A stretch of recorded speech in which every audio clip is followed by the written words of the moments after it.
Silav, roj baş, hevanno. İro dixwazim ji we re bültenekî pêşkêş bikim derbarê bûyerên dawî yên li rojata navîn Bakurê Kurdistanê û Tirkiyeyê de ka min êrim pêvajoya ku li Tirkiye hatiye destpêkirin çewat meşe ber bê ku derê ve diçe. Komîsyona ku tê avakirin mîsyona wê komîsyonê çi ye? Destpêkê ew ê çi bike? Paşê gav bi gav ew bikeve nava kîjan hereketan? Her wiha Rojavayê Kurdistanê ka min êrin çawa pêş dikeve?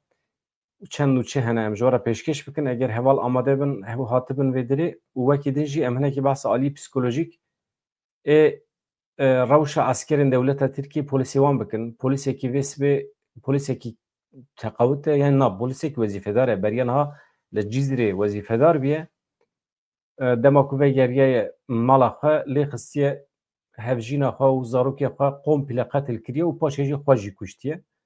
Yani rewşa derûnî psikolojîk ya esker û polîsên dewleta Tirkiye rewşa psikolojîk ya mirovên edaletê yên dewleta Tirkiye ka çawa tevdigerin edaleta dewleta Tirkiyeyê de nexweşiyekî heye di mantıqa civaka Tirkiyeyê di rêvebirên siyasî yên dewleta Tirkiyeyê wana hemî nexweşên psikolojîk nexweşên derûnî ne ji wan re tedavî lazim e ji wan re entegrasyon lazim e çawa dikarin daxilê civaka medenî bibin medeniyetê çawa dikarin nas bikin civaka Tirkiye rêvebirên Tirkiye esker û polîsên dewleta Tirkiye çawa dikarin îslah bibin medenî bibin rêwê rêbazê wî çi ne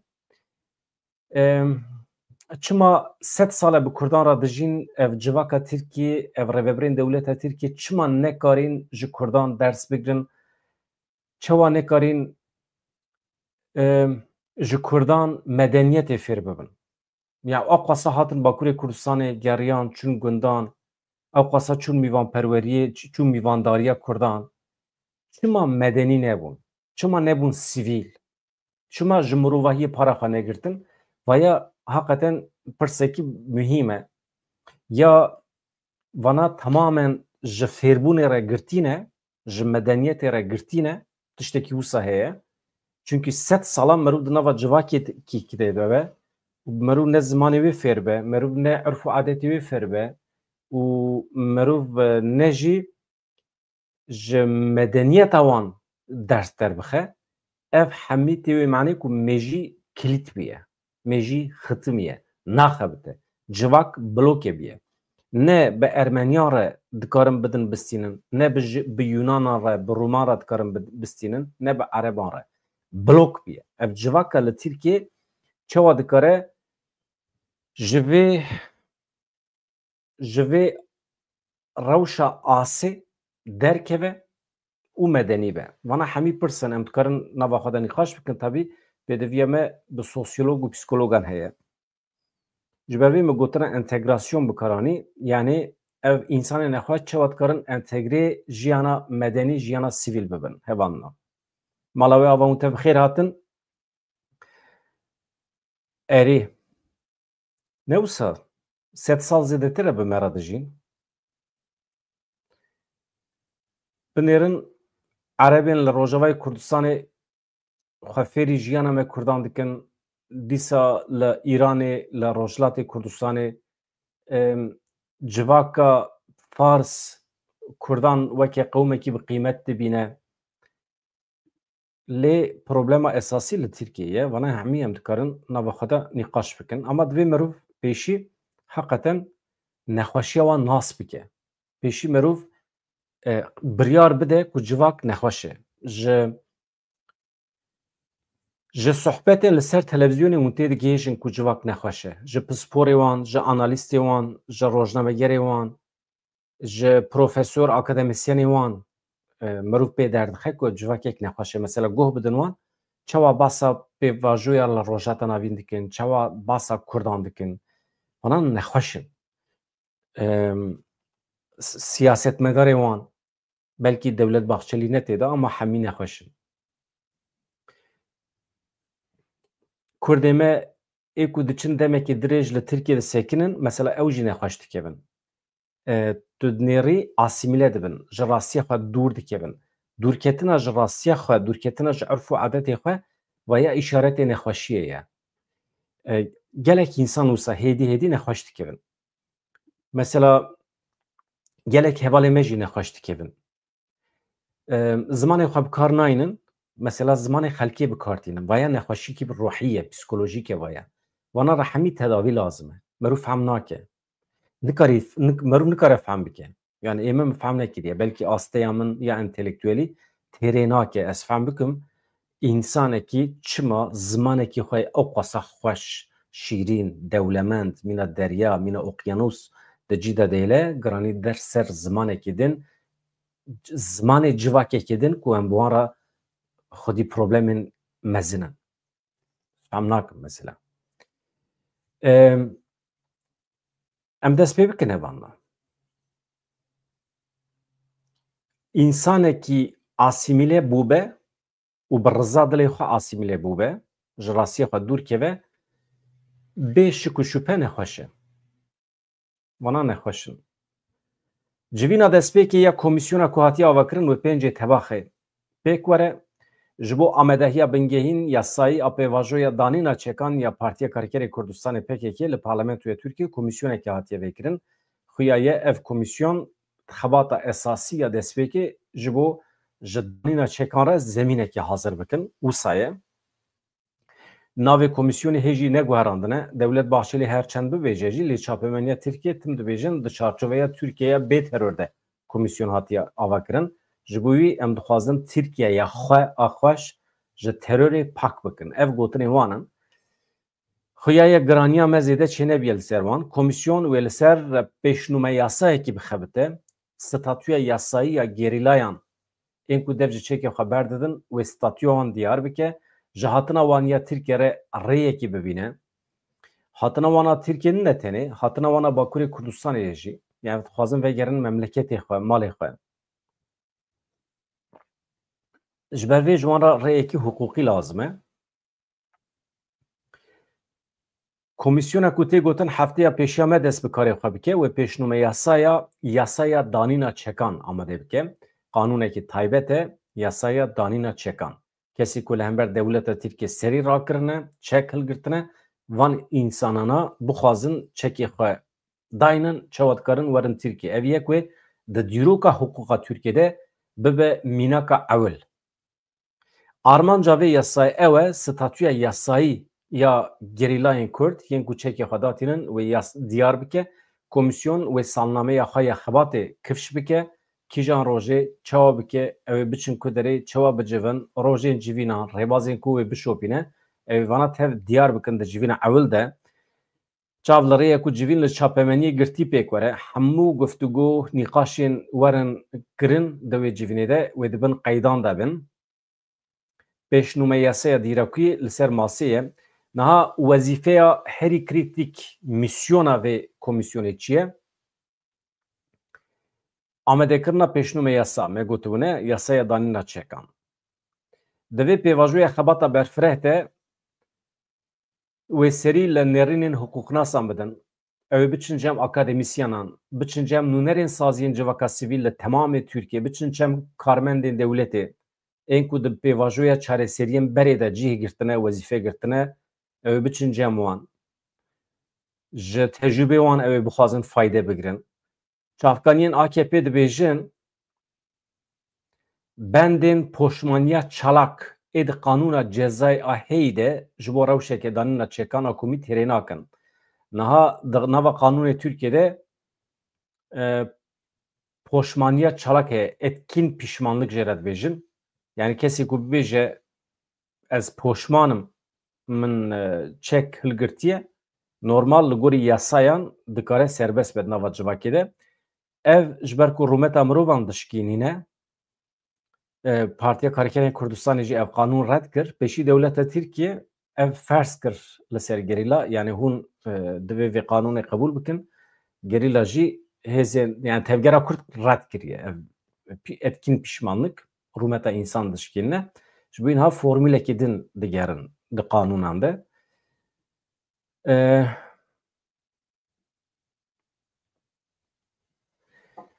Emîn Kutlar min pirsa te tam fehm nekir. Min ji gelek deveran bîstiyek û walî û qeymeqam li başûrê Rojhilat wê werin hilbijartin. Gelo tu agahî li ser vê yekê heye? Başûrê Rojhilat ku dirê ye? Başure Rojlat yani Doğu Güneydoğu mu fehm nekir ya? Ha, tamam. Rast e. Yani ev wali û kaymakam wê werin hilbijartin. Êdî ne ku ji navendê hikûmet wana tayîn bike, ne wisa lê birêya hilbijartinê vaya yek ji esasan e. Wana min di evê de jî xwendibû di diyaloga Rêzdar Öcalan ya bi heyetê re ew jî wisa dibêje. Yani dişûna serokê şaredariyê de walî yan jî kaymakam ew ê werin hilbijartin bikaribin temamê bajar bi rêve bibin. Yani her bajarekî bi serê xwe dibe weke dewletekî. Yani asayişa wî bajarî heye, ekonomiya wî bajarî heye, xizmet tamamen xweser e. Wisa tê nîqaşkirin. Ama dewleta Tirkiye, mantıqa dewleta Tirkiye yan nexweş ji vê re çi qas müsaîd e em nizanin. Yani vana tiştê di dilê me de derbas dibin ew in. Herkes dizane ku ev pêvajoya em di nav de ne pêvajoya nîqaşê û müzakereyê ye. Niha çekdanîn heye, Aliyê Kurdan çekê xwe daniye, guherîn û veguherînekê heye di nava Kurdan de, lê müzakere tune ye. Di berdêla tiştekî de qirarekî wisa nedane. Dibêje em pêdivî dibînin biryarekî wisa bidin. Em biryara me ye, dewleta Tirkiye gavan bavêje, navêje, kaymakam, warî werin hilbijartin, werin tayinkirin, ne derdê me ye. Em dixwazin xebata xwe ya siyasî di nava Bakurê Kurdistanê û Tirkiyeyê bimeşînin ji bo bidestxistina mafê xwe ê netewî. Divê em neyne girtin, dibê rêl pêşiya me neyê girtin û dibê em bikaribin mücadele bikin di nava Tirkiyeyê de. Baş e? Yani ev pêvajo ji bo wî ye. Ji ber vê müzakeretine ye. Tenê şertê xebatê hebe ku em bikaribin bixebitin. Ev wisa ye. Yani meselekî giring e. Divê pêvajoya xebata berfireh de ew ê biçin cem gelek derdora me gotibû. AK Parti yani AKP ji bilî vê benda etkin pişmanlık yani poşmaniya çalak dibêje ev têrê nake ji ber vê yekê tê diyarkirin ku lazim e yasayekê nû were derxistin rewşa yasayî ya kesên ku çek datînin pêvajoyên yani pêvajoyên tespîtkirin û piştrast nasnameyan şêweyê darizandinê bawekî zelal serrast bike. Yani ev komisyon ew ê hin yasayên nû derbixe, ev însanê çekê xwe berdin tên li gorî kîjan qanûnan werin girtin, werin mehkeme kirin yan jî werin berdan yan jî were tespîtkirin kî çi qas sûç kiriye mesela. Bi çeka destê xwe de çend kes kuştine.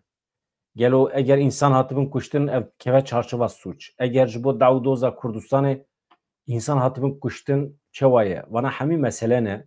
Ev komisyon dibe wana tespît bike.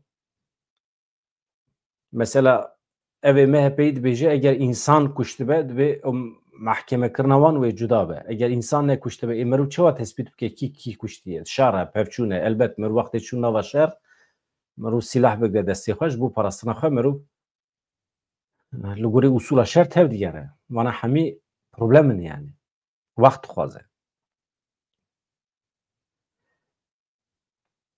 Li gorî pêşnûmeya yasaya ku were amadekirin lêpirsîn dozên ku bi sûcdariya endametiya rêxistina terorê li dijî gerîlayên PKK'yê yên ku danîna çekê wan hatiye piştrastkirin wê werin betalkirin. Yani hemî doz mehkemeyên ji bo endametiya rêxistinê hatine vekirin ew ê tev betal bibin. Plan ev e ama pêk tê pêk ne em nizanin ev kes wê ji ber sûcê endametiya PKK neyîne ceza kirin lê belê kesên ku sûcên edlî kiribin yên wekî kuştina mirovan wê ji ber van sûçan werin darizandin û cezayê pêwîst werbigirin. Pakêta entegrasyona civakî heye. Komisyon li gel serrastkirinên siyasî wê pakêtekî pêşniyazan jî amade bike endamê PKK yên ku çek datînin piştî vegera Tirkiye ji nû ve dest bi jiyanekê bikin. Yani jiyana sosyal. Yani adaptê civakê bibin. Tê plankirin ku ev pakêt mijarên wekî perwerde, kar, leşkerî, حمید گرانه بخواه گاوین کود وی وزارتین پیوندی در باوی جنجی دناو دابن یک جمسلین که ام دکارنا با خدا نقاش بکن پرانیا گریلان لسری چیای کردستانه عسکریه خواهی ترکیه نکرنه بریا عسکریه چونه نوا گریلا او وقت وگرن گلو او بچن عسکریه او مسئله پروردهی چیه؟ او کیجان پروردهی را در باس ببن او دوی کمیسیونه ده وره نقاش کرن نها اگر هونج من بپرسن جی از دبیجم insanın heri entegre civakê hêzên gerîlane. Vana ji nava civakê çûne serê çiyê, vana di nava civakê de bûn çand û kültûra gerîla ya di nava civakê de hereket bike heye. Zarokê vî milletîne pêdiviya wan bi entegrasyonê tune ye. Pêdiviya asker û polîsên dewleta Tirkiye ên nexweşên ruhî bi entegrasyonê heye, bi tedaviyê heye, bi perwerdê heye. Ez wisa dibînim. Pêdiviya gerîla bi perwerdehiya dewleta Tirkiye tune ye. Yani ez dibêjim hêzên gerîla li serê çiyê dibe bi muameleyekî wisa bêrûmetra rûbirû nemîne. Wana însanên lehengê me ne.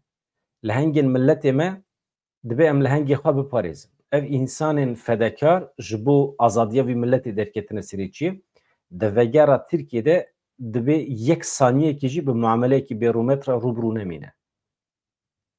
Çiye yani? Çûyîne askeriyê, vana divê hal bin. Çûyîne askeriyê, perwerdeyê, vana nabin. Ceza tune ye. Tiştekî wisa tune ye. Dibe nebe yani. Ez nizanim ew ê çawa çêbe. Tabii komisyon ew ê di nava xwe de bicive. Milletê Kurd nikare xwe bispêre wîjdana wê komisyonê ku piraniya wan ji netewperestên Tirka jî pêk tê. Ew jî problem e. Yani meru çawa bawerî bi vê komisyonê bîne? Komisyon kî ye? Çiqas civaka Kurd sosyolojiya Kurd nas dike? Çiqas gerîla mafdar dibîne? Em gerîla mafdar dibînin. Em dibêjin vana hêzên heqîqetê ne. Vana adîl in. Li pê rastiyê ne. Tamam. Di vegera Bakurê Kurdistanê de jî dibe muameleyekî li gorî van pênaseyê me bibînin.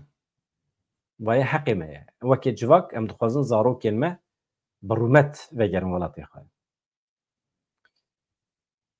û va niha mesela entegrasyonê de sê çar gotinê min hene ez ê ji we re bêjim piştî ku ez ê basa van nexweş û polîsên ew ê bikim. Nexweş ez ê behs bikim ji we re. Hevano raporekê nû ya hikûmeta Amerîkayê derketiye holê radgihîne ku danûstandinê ji bo yekkirina hêzên Sûriya Demokratîk Qesedê ya bi artêşa Sûriye re gihîştine derece xitimînê. Binêrin vê derê me kîjan gotin bi karanî me got yekkirina hêzên Sûriya Demokratîk ya bi artêşa Sûriye re. Me behsa gotina entegrasyonê nekirine. Çünkü di nava gotina entegrasyonê de negativîzm heye.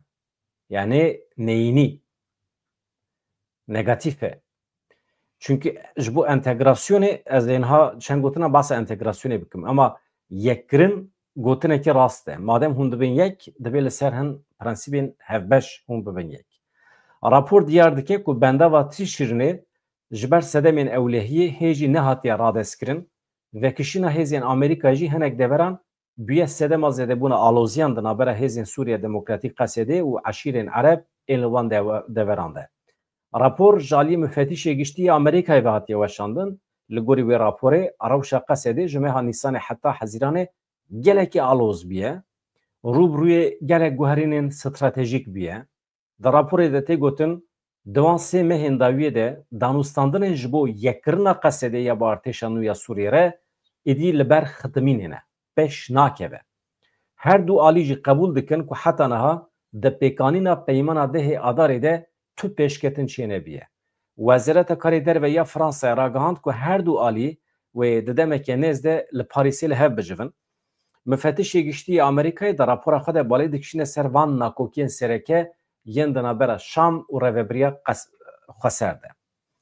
Yek sîstema rêvebirinê yani navendîbûn yan jî ne navendîbûn, federasyon yan jî Xweserî. Sîstema parastina serbixwe yani qesede û artêşa Sûriye çawa bibin yek. Yani sîstema parastinê. Çawa dikarin bibin artêşek baş e ya din jî statûya rêveberiya Xweser. Statûya rêveberiya Xweser jî sîstema aboriye, perwerdeye yani heta ku derê rojava dikare Xweser be bi serê xwe hereket bike. Mesela sînoran e, mesela asayişê ye, mesela kuvvetên polîs ên asayişê wê ji zarokên me ên herêmê werin hilbijartin yan ew ê ji Şamê û ji deverên cuda însanan bînin wê derê. Erebên Ereb yani bînin wezîfedar bikin. Wana hemî ji nîqaşê re vekirîne yani sê meseleyên esasî hene. Baş e?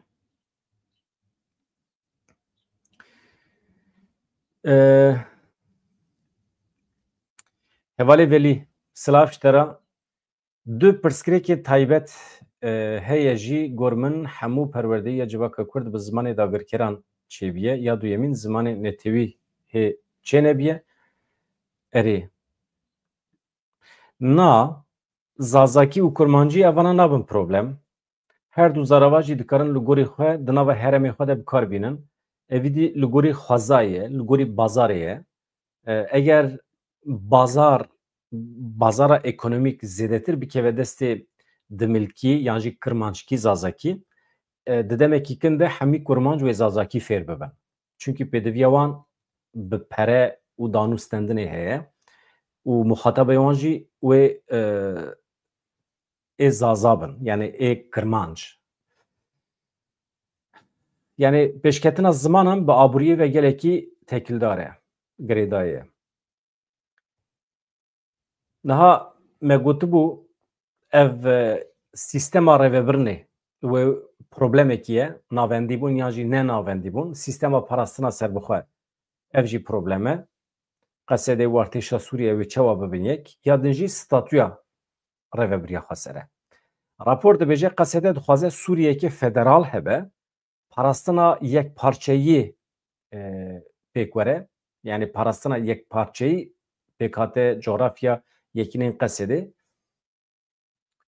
Hêzên wê yên ewlehiyê yên xwecihî yani ew me gotibê asayîş polîs ji alî qesedê ve werin amadekirin. Tabii. Coğrafya ku qesedê lê bisekine wê were tespît kirin. Parastina yekparçeyiya pêk hate û coğrafyaya yekînên qesedê. Hêzên wê yên ewlehiyê yên xwecihî. Hikûmeta Sûriye jî desilateke navendî kontrolkirina hemû hêzên leşkerî dixwaze. Binêrin ev müfettişî Amerîka raporekî fermî ya Amerîkayê tiştek ku qesedê dixwaze yani tiştê me bas kirin. Yani sistemekî federal dixwaze. Li herêmê asayîşa me hebe, aboriya me Xweser be û coğrafya xwe de mirov serdest be. Hin tiştên piçûk mirov dikare girêdayî Şamê be. Weke parastina sînoran, deriyê sînor e yan jî bala firgehin tiştên wisa yan jî derxistina nasnameyan e. Li ser wê nasnameyê jî Kurd were nivîsandin yan jî Ermenî were nivîsandin. Tiştê wisa hikûmeta Sûriye jî diya xwe de îsrar dike. Yani desilateke navendî kontrolkirina hemû hêzên leşkerî di destê xwe de dixwaze. Niha terorîzmekî pir ecayîb heye li Şamê. İnsan têne kuştin, insan têne revandin. Hem li gelek hereman. Weke numune li gundewarên Şamê du ciwan dîsa hatine revandin, hatine kuştin. Li gundewarên Şamê du genç ji aliyê hikûmeta veguheziya Sûriye ve hatin revandin, paşê jî hatin kuştin. Bana hemî terorîzme hikûmeta Heteşê pêk tîne. Hikûmetekî bi vî şiklî, artêşekî bi vî şiklî mirov nikare bi wan re bibe yek, mirov nikare bibe şirîkî sûçê wan. Ev meseleya entegrasyonê dibe mirov bi tuwa wê qebûl neke. Gotina entegrasyonê gotineke hasas e. Hêzên qesedê entegreyê hikûmeta Şamê nabin. Entegreyê artêşa hêyî ya Heteşê jî nabin. Ya mirov dibe yek ya jî mirov dibe şirîk. Mirov dikare bibe şirîk ama prensîbên hevbeş hebin. حتی کو پرنسیب مرو به هفر دانه نه هیمیوان پرنسیبان مرو نکاره ببه یک کرد آماده نخواه بگوهرینن البت خواه وی گوهرینن شکل نو بدن خواه کرد بهیزن چند kültüra Kurdan jî heye. Tabii elbet em nabêjin em çand kültüra xwe biguherin lê Kurd di meseleyên siyasî de pir zû dikarin şeklê nû bidin xwe. Kurd dikarin ji bo cîranê xwe jî xwe feda bikin. Lê gelo civaka Tirkiye çi qas dikare xwe biguherîne, xwe pêş bixe yan jî entegreyên civaka Kurd bibe. Ev civaka ku eyvanê wê ji nijadperestî ye, şovenîzm e. Ew ê çawa biguhere heqeten mereq dikim. Yani naha mesela nûçeyekî berdestê min heye em ê ji we re bixwînin ev muameleya esker û polîsên dewleta Tirkiye li hember civakê li hember malbatê wan me rû şok dibe. Yani civaka Tirkiye eger bixwaze biguhere jî gelo ew ê karibe.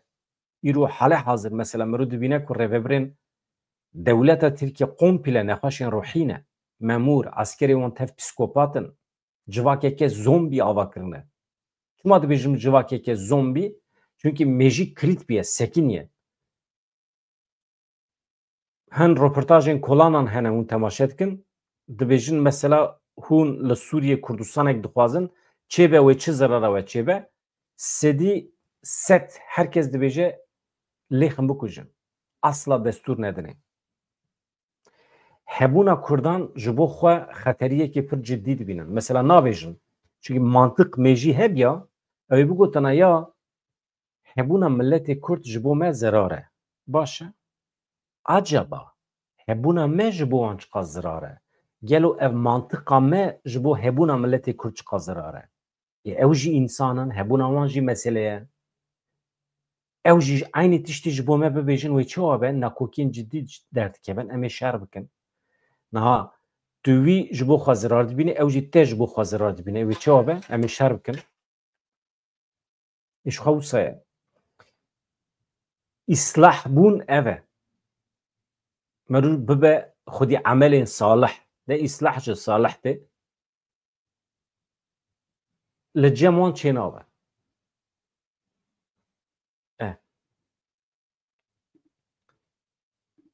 Yani ji wan re perwerdeyiyekê ciddî ya ew ê lazim e medeniyeta Mezopotamya.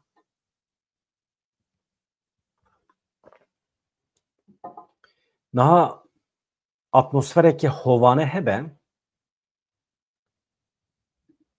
merûv nikare entegreyê wê atmosfera hovane bibe. Hovîtî heye. Hovîtî heye. Di trafîkê de li ser guhê hev dixin, hevû du dikujin. Nîqaşekî çê dibe nava kolanê de hevû du dikujin. Civakekî wisa ye. Tu muzîka Kurdî godar dikî mesela tê te davê ji erdê, pantalonê te ji te derdixe. Mesela te bêrûmet dike nava kolanê de, tezî rû dike te davê ji kolanê. Polîs tê tiştekî nabêje. Polîs tê ser de ew jî li maqdûr dixe. Girtin dawekî hebe, di wê dawê de êrişkar nayê cezakirin. Dibêje tedbîra xwe girtiye li hember terorîzmê. Wana hemî komple nexweşin. Ji wan re entegrasyon lazim e. Entegreyên medeniyeta Mezopotamyayê bibin.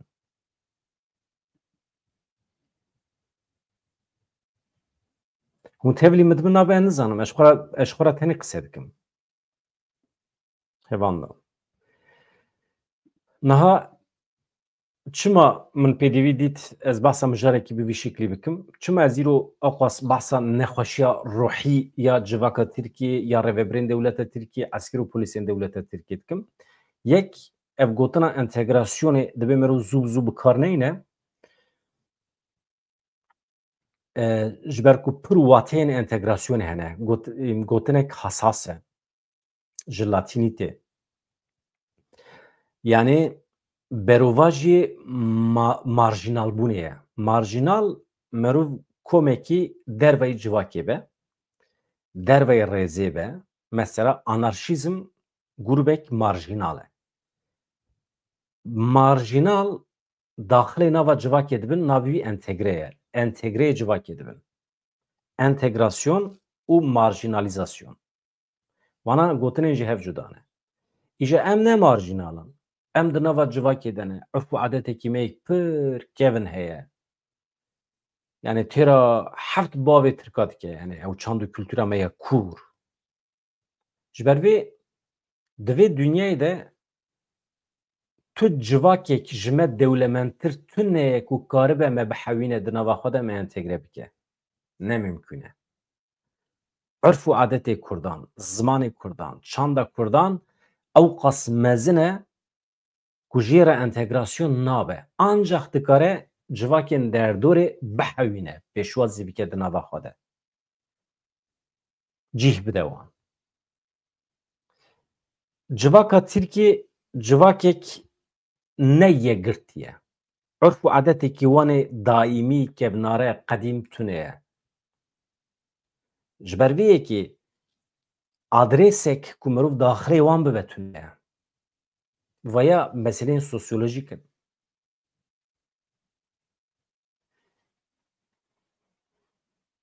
Li bajarê Denîzliyê Tirkiye polîsekî piştî ku hevjîna xwe û du zarokê xwe bi demançeya xwe ya fermî kuşt, paşê jî guleyekî berda serê xwe xwe jî kuşt. Di bu yerê de bi giştî bûn 4 kes. Merov pir diqehere. Yek ji wan kuştiyan 2 sal ye, zaroka wî polîsî. 2 sal ye.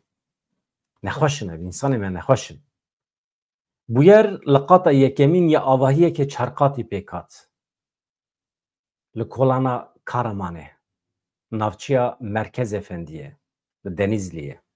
Piştî ku şêniya avahiyê dengê çekan bihîstin, polîs û tîmên tenduristiyê ji rewşê agahdar kirin. Dema ku tîm gihîştin ciyê bu yerê rastî cenazeyan hatin.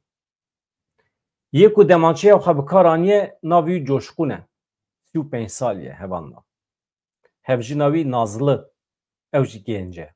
Zarokê wan hene. Yaxiz 7 sal ye. Ew ê dest bi heyetê bikira. Ew ê biçûya mektebê. Hele Duru 2 sal ye. 2 sal ye. Ev însanê ku lê xist hevjîna xwe du zarokê xwe kuşt, paşê jî xwe kuşt, wezîfedar bû. Li Kurdistanê wezîfedar bû. Ji çi wezîfedar bû zanin? Ji ewlekariyê. Ewlekarî tiştekî pir pîroz e. Yani güvenlik, sekûrîte. Ji bo parastina millet yani. Ev însanên nexweş li Kurdistanê Kurdan diparast. Ji çi diparast? Ji gerîla diparast. Hûn vana kokiyan dibînin nexweşiya ruhî heye di nava civakên me de.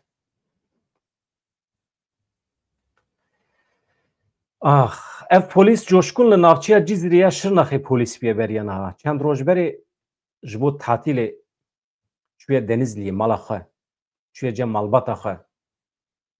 Xwestiye jin û zarokê xwe bibîne. Li mala xwestiya xwe jî dima. Di derbarê bu yerê de lêpirsîn hatiye destpêkirin, em nizanin çi ye. Ya. İja dewere safî ke. Dewere safî ke. Ev ne meseleyekî bi tenê ye jî. Meselekî ne, du meselen ne. Daîma meseleyên bi vî şeklî tim derdikevin. Ya. Ev yekbûn, entegrasyon, gotinên entegrasyonê dibe em li ser kur bibin. Zû bi zû mirov bikar neyne. Yani ez ne alîgirim ku em vê gotinê di devê xwe de bikin benîşt. Meselekî hasas e hevanno. Entegrasyon entegrasyon e. Negatif nine, pozitif nine. Entegrasyon demokratik qet nabe. Yekbûn dikare bibe.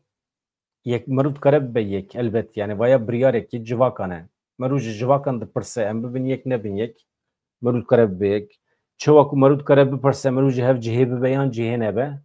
Mirov dikare ji civakan bipirse mirov bibe yek ne. Yani entegrasyona demokratik ew e. Mirov ji civakê dipirse yani. Ji ber vê yani. Entegrasyona demokratik duê manî da dibêjin. Paraniya civakê bêje em dixwazin bi hev re bijîn qet nexeme. Problem tune yani. Askerê Tirk Çavuşê Pispor Alper Kaan Polatkan. Ev jî meseleyekî din e hevanno. Numuneyekî din a nexweşiya derûnî psikolojîk. Beriya 2 salan 8 Hezîrana 2023 li navçeya Gevera Colemêrgê bi wesayeta xwe ya eskerî pê li zarokekî 4 salê kiriye. Erdem aşkane navî zarokî. 4-5 salî ye. 2 salin mehkeme çêbûye. Di mehkemê de dawiya dawî edaleta dewleta Tirkiye ew jî psikolojîk nexweş e. Biryar daye ku ev kes vê gavê neyê cezakirin. Eskerekî Tirkiye nexweş diçe pê li zarokekî dike. Zarok jî destê diya xwe digire di kolanê de dimeşe. Ev esker jî ji bo ewlekariyê li geverê ha.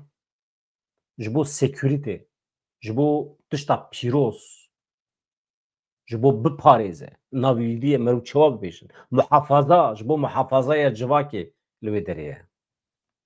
Yani wezîfeya herî pîroz dikin. Ji parastina civakê zêdetirê dî kîjan wezîfe pîroz e ya? Hêzên ewlekariyê yani. Diçe pê li zarokekî dike.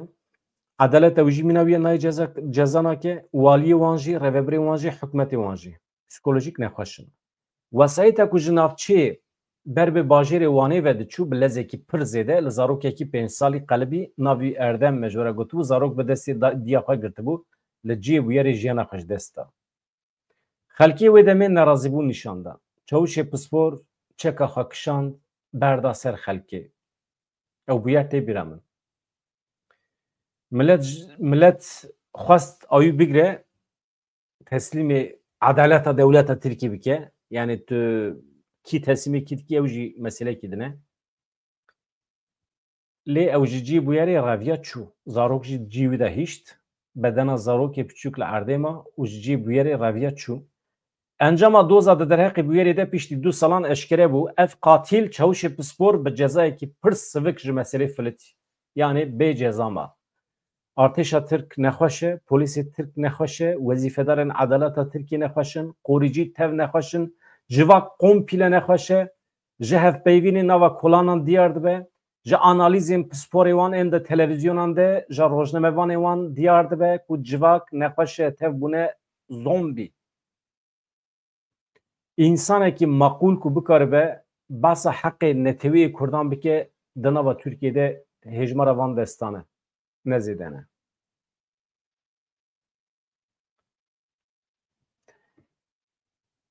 Meselekî mühim e. Ji ber vê yekê ev meseleyê entegrasyonê dibe merûv hinekî pir zû bikarneyne, problematîk e. Komên marjinal dikarin entegreyê civakê bibin. Entegrasyon di aliyê ekonomîk de merûv dikare entegrasyona ekonomîk heye. Mirov dikare di ekonomiyê de xebatê xwe bike yek, ew jî cureyekî entegrasyonê ye.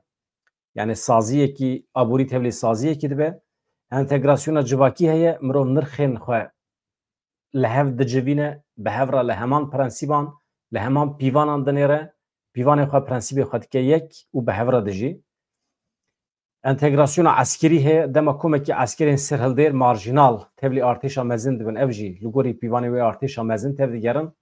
Yani komên marjinalên eskerî wextê tevlî artêşê bibin, artêşê wana bihewîne, ew jî koma biçûk entegrê xwe dike. Ji ber vê yekê qesede gotina entegrasyonê red dike, gotina yekbûnê bikardîne.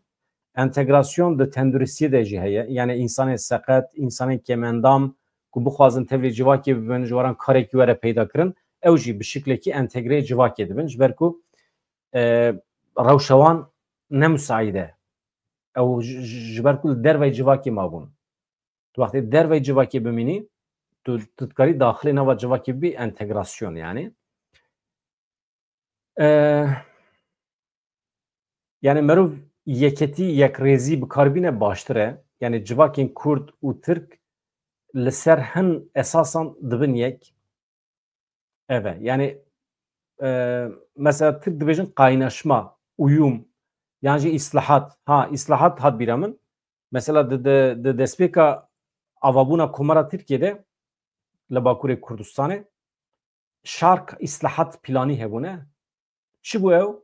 Şark îslahat planî gelo cureyekî entegrasyonê ye ve ya hûn dikarin serkûr bibin. Merû dikare sernîqaş bike. Şark îslahat planı yani plana entegrasyona Bakurê Kurdistanê. Veya jaliyê İsmet İnönü ve hatibû amadekirin, pêşkêşî Atatürk hatibû kirin, ta wê demê û heta niha jî hewl didin pêk bînin ama ev proje pêk nehat. Cureyekî asîmîlasyonê bû. Îslahat çi ye? Ew jî ji gotina Salihê tê mirov îslah bike. Civakên ku marjînal mane yan jî civakên ku mirov weke hov dibîne, dervê rêzê dibîne, mirov erf û adetê wan nas nake ya. Mesela Türk erf û adetê Kurdan nas nakin, her tişt wan xerîb tê. Xerîb yani garîb yani. Acêb yani. Em di çavên civaka Tirkiyeyê de weke xerîb in, ucube ne. Ji ber vê yekê dibe em îslah bibin. Îje ew pêk nehat, bi salan li ber xwe dan, wan li ber xwe da, kirin nekirin civaka Kurd ji ber ku xwedî çand û kültûrekî qedîm e, bi tu away daxilê nava civaka Tirkiye nebû, ji ber ku êwan çand û kültûrekî wan ê bihêz bi quwet tune ye. Tabii ev e yani Ereb çi dibêjin gelo?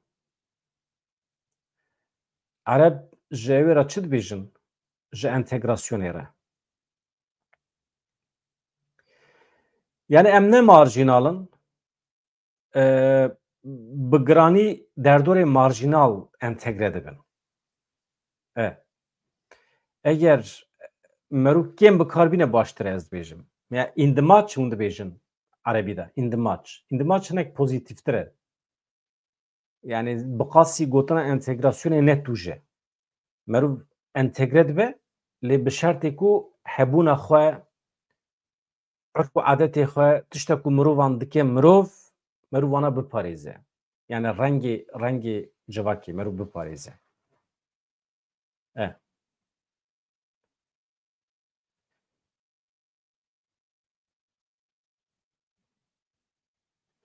Yani ez dibêjim qey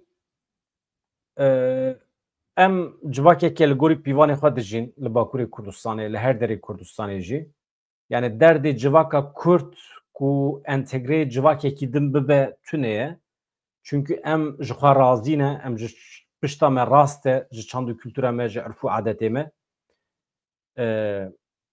Entegrasyon ez dibêjim qey ji bo her tiştî dibe mirov bikarneyîne. Veya meselekî hasas e.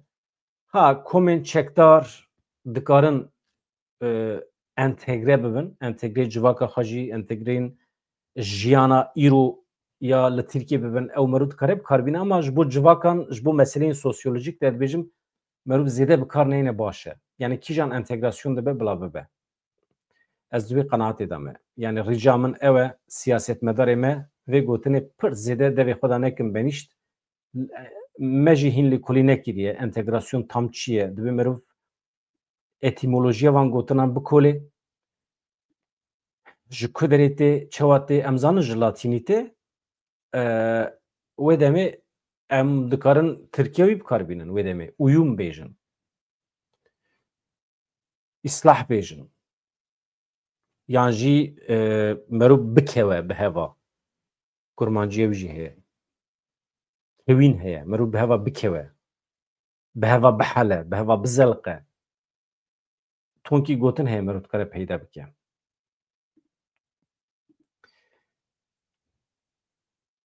Hevano ez hemek li halê we bipirsim. Wale dara ê min tu dikarî tev lê bibî ama pir wexta min tune ye. Me pir dirêj kiriye. 43 deqe ez weşanê de me min jî min digot belkî ez 20 deqe tenê çêkim. Yani ez bêhlim rojekî din baş dibe dara. Mala te ava. Çünkü ez hinekî karê min ê bîrokratîk heye dibe ez derkevim. Ji kerema xwe re hevan bibin abone, bibin endam. Em vê kanalê hinek mezin bikin. Ez zanim îro hinek dûsa bi were sohbet kir. Dara rojekî din em ê bi kêfxweşî sohbet bikin. Baş e? Min nû mesaja te dîtiye. Ne nexeme. Baş e abê. Ez divê derkevim karê min ê bîrokratîk e, ez divê ez xwe bigîrim bîrowa. Mala we ava her hebin.